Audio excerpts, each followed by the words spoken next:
तो आज का डीप डाइव है गौतम अडानी और उनके विशाल व्यापारिक साम्राज्य पर।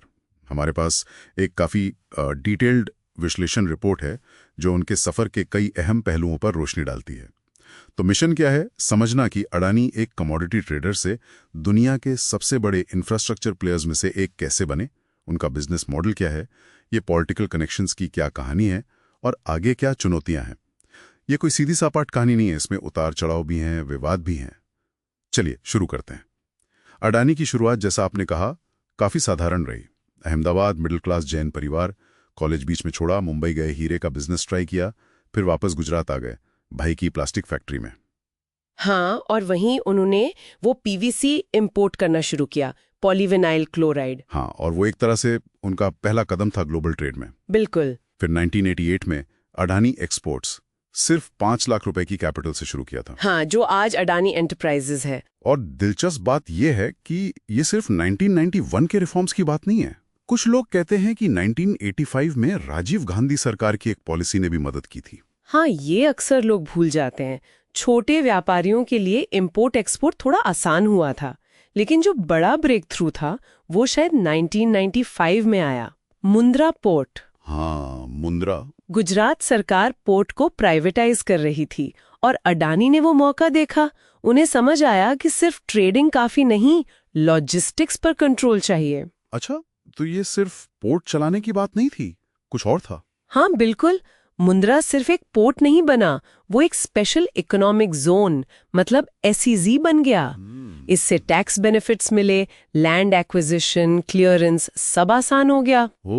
और यहीं से उनका वो famous end to end value chain model निकला। Port, rail line, power plant, सब कुछ इंटीग्रेटेड। उस वक्त इंडिया में लॉजिस्टिक्स की जो हालत थी उसमें ये बहुत बड़ा एडवांटेज था। यही मॉडल फिर एयरपोर्ट्स, ग्रीन एनर्जी सब में दोहराया गया। लेकिन इतनी तेज ग्रोथ, इसमें रिस्क तो होता ही है। यस। 2023 के हिंडनबर्ग रिपोर्ट ने तो काफी हलचल मचा दी थी। हाँ, वो एक सीरियस क्राइसिस था। स्टॉक मैनिपुलेशन, अकाउंटिंग फ्रॉड के आरोप थे, मार्केट वैल्यू गिरी और कर्ज का मुद्दा तो हमेशा से रहा है।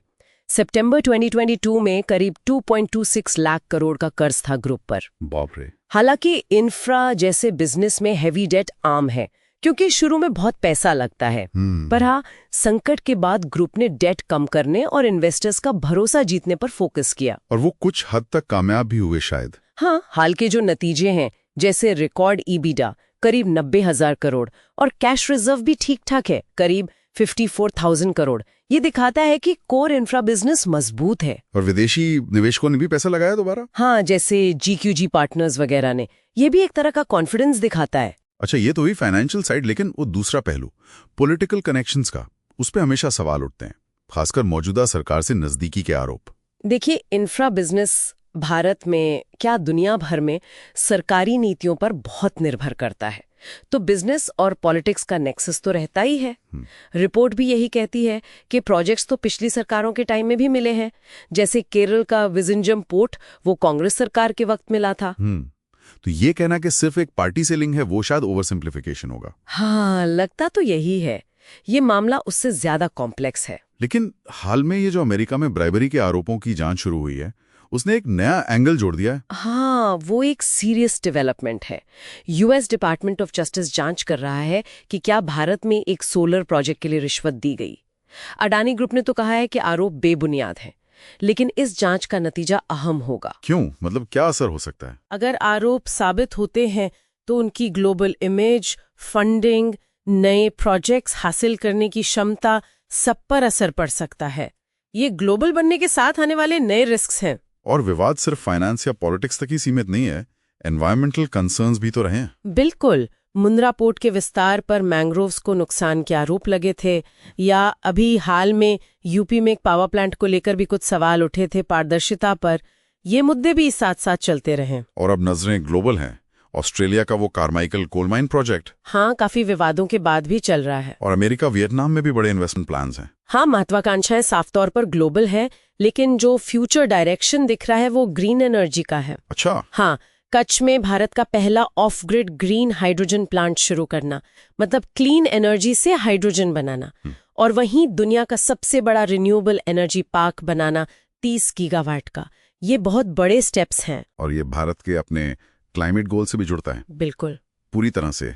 तो अगर सम अप करें तो ये कहानी है एक व्यक्ति की ड्राइव, सही समय पर सही मौके पहचानना जैसे मुंद्रा, और सरकारी नीतियों के साथ कदम मिलाकर चलना। हाँ, और हिंडनबर्ग जैसे संकटों ने उनकी रेजिलियंस टेस्ट की, जिसमें कोर इंफ्रा बिजनेस मजबूत निकला। अब फोकस ग्लोबल एक्सपेंशन और ग्रीन हाइड्रोजन जैसी फ्यूचर टेक्नोलॉजी पर है। लेकिन इसके साथ ही रेगुलेटरी चुनौतियां, अंतर्राष्ट्रीय जांच, जियोपॉलिटिकल रिस्क्स, ये सब बढ़ रहे हैं। यहाँ एक सवाल जो दिमाग में आता है वो ये है कि जैसे जैसे अडानी ग्रुप ग्लोबल स्टेज पर और बड़ा होता जाएगा, क्या उनका मौजूदा बिजनेस करने का तरीका, उनका जो ऑपरेशनल स्टाइल है, वो दुनिया भर के अलग अलग रेगुलेटरी माहौल और बढ़ती स्क्रूटनी के साथ तालमेल बिठा पाएगा? ये देखना काफी दिलचस्प होगा आगे।